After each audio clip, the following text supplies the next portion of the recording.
Hello and welcome back to Continental Club Extra for some more World Cup reaction. I'm joined by Pat this time and Belinda. Great to have you back on the channel.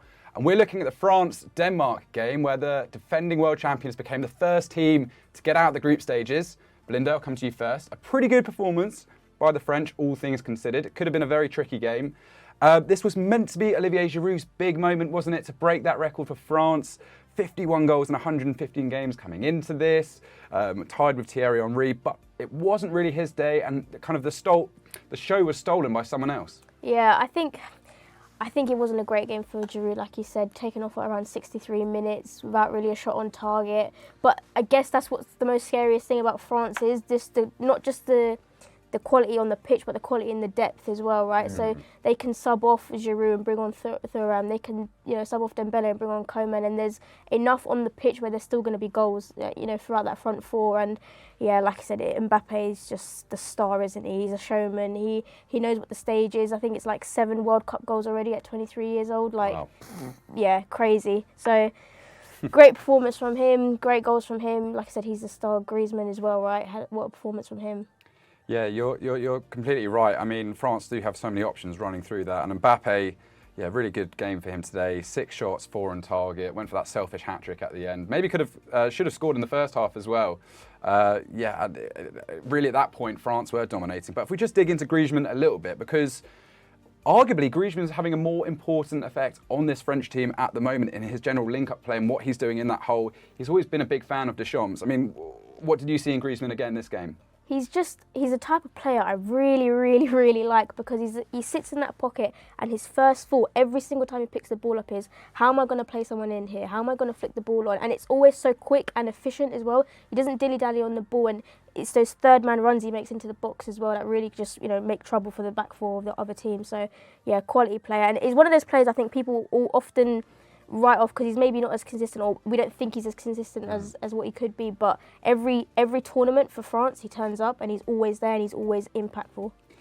Pat, do you think he's been overlooked a little bit? Obviously he's looked much happier this season at Atletico Madrid and now his sort of future is secure there. Do you just think that he's sort of brought in some good form to the World Cup?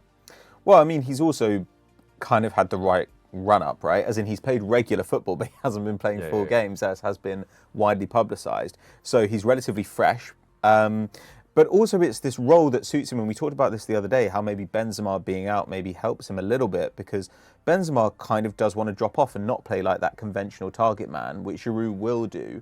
Giroud's going to stretch the back line. It leaves all this space for Griezmann to occupy. And he's really good when he does that. Belinda's absolutely right. He's been the key creator, really, for France at this World Cup. 3 key passes in this game. I think it was 6 in the previous one. Yeah. And 6 tackles and interceptions today as well, which was a team high. So he really is playing like a proper member of the midfield. And that ability to stitch midfield and attack together is so important for them when you're not really going to get it from Giroud. You're maybe not really going to get it from Mbappe. And even Dembele, to some extent, is more of a soloist. Yeah. You're trying to isolate him on the flank. So Griezmann is the glue here. And he's actually setting the tempo for the team in a way that you would normally expect your deepest midfielder to do. So, yeah, I completely agree. I mean, I think he was sensational today. And his ball for the winner, was unbelievable stuff. It's great to see him at his best. I'm not sure I'd necessarily say back to his best, because at his age, I agree. How long he can sustain this is a question. But today, undeniably fantastic. Yeah, I mean, as we said, I mean, this could have been a real banana skin for France. And that's because, really, Denmark have history over them. It's certainly in the last year into this game. But it didn't quite play out the same way. I thought their attack didn't quite fire in the same fashion that it had been maybe in the Nations League. Yeah, I mean, their attack's a bit of a weird one. As you say, anyway, they won their last 2 games against France, beat them 2-0 in Copenhagen and won 2-1 at the Stade de France. So they went into this match kind of as France's bogey team right now. But yeah, qualifiers, they were good in both departments. They got 30 goals in 10 qualifiers, but they only conceded 3. I still think the defence is pretty solid. This is not a team that's going to get beaten easily. They've got a really solid press, but that attack is a weird one. A third of those goals in qualifiers came from Joachim Mahler, the left wing back, and from Skov Olsen, who didn't play at all in this game, the 22-year-old at Club Brugge. So they don't seem to have straightforward paths to goal. They don't have oh, these are our two systems. This is what we do when we need a goal. And that is a bit of a problem at international level. And in this match, you know, again, it took a centre-back to do it. It took Christensen to score a goal for them because it didn't really look like the attack was going to pull it off, even though, you know, when they brought on Dolberg and Brathwaite, they did get stronger in attack. They were never quite at the races. However, they asserted themselves as a team more in the second half, but I wouldn't say they created sustained danger.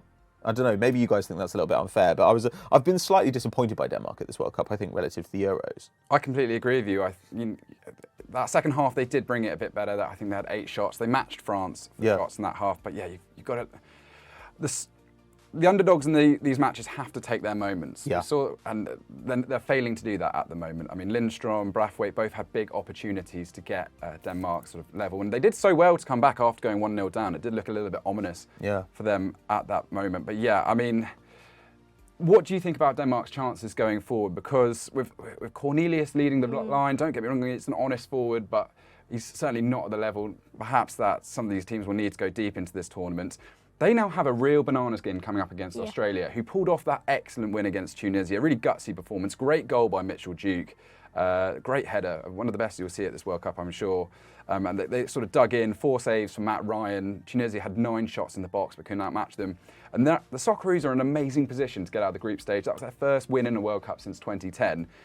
Did you see enough from Denmark to suggest that they could take it to the Australians and get a victory? Because in one game, anything can happen. I was just going to say, like, in one game, anything can happen. But, like, to be fair to Australia, going into that one, they've got the momentum with them as well. Like, just seeing some of the pictures from Melbourne and from some of the fan parks in Australia, you can tell there's something really building. And if that's feeding into the squad, that's going to be strong for them. Like, I think Denmark in their qualifying, they did win, like, 9 of 10 games with, like, a plus 27 goal difference. So they did score goals once.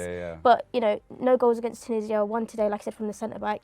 It's not looking great for them. And like I said, I think Australia are just building real great momentum. And it would be like one of those great World Cup stories, right, if Australia get through to the knockout rounds. Yeah, I don't think anyone gave them a chance when that group came out. It'd be remarkable. Also, I mean, Tunisia still have a chance if they can beat France and the results go their way. But I think that's going to be a bit of a tall order. But yeah, there we go. My pick for Denmark as a dark horse looks rubbish. And Belinda backing Australia to get through. Just a quick one from you, Pat. France, like, final overthoughts in terms of their chances and how impressed you've been with them in the World Cup so far? I haven't been that impressed. Ooh, okay. But I'm a bit of a Deschamps hater, I've got to be honest. And also, I just think that in international football, being quite a boring team who gets it done is actually a very effective strategy. It's just not what I want to watch. So, I don't know. I think they've got another gear to go to, but I think they need to find it relatively quickly because if this is the best they can be, there are other teams who I think will beat them. I think I'd see Spain or Brazil beating this team as they played today. They just do have that individual talent that. No, they do. I'm not saying they can't do it. Of course, you know, like they're probably the most talented squad at this World Cup, arguably, at least as talented as most of the others. But I don't know. I still find their kind of full-back areas a little bit, well, certainly the right-back area a little bit unimpressive. I still think that as the tournament goes on, Griezmann might get a bit more tired. That might be a bit of a worry. And when it does come to changing the game, yes, they've got loads of talent on the bench. Come on, Thuram.